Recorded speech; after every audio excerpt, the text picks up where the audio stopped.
দর্শনে একটি নতুন স্বর্গ ও একটি নতুন পৃথিবী দেখতে পেল।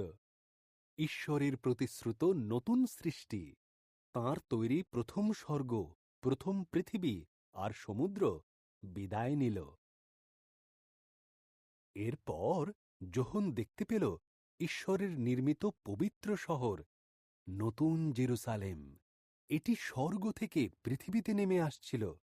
এতই সুন্দর লাগছিল যে দেখে মনে হচ্ছিল বিবাহের দিন কোনো নববধূ তার স্বামীর সঙ্গে প্রথম দেখা করতে আসছে। এরপর যোহন ঈশ্বরের সিংহাসন থেকে একটি গর্জনকারী শব্দ শুনতে পেল। এখন থেকে মানুষের মাঝেই হবে ঈশ্বরের বাস, এবং তারা সবাই মিলেমিশে একসাথে থাকবে।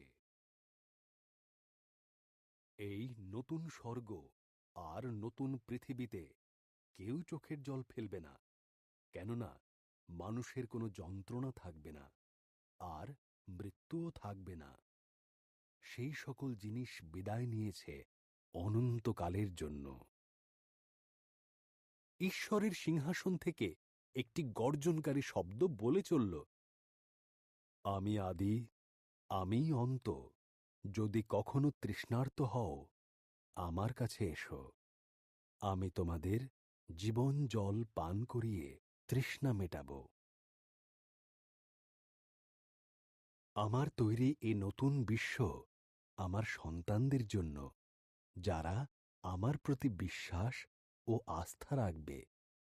আমি সবকিছুই নতুন করে নির্মাণ করছি।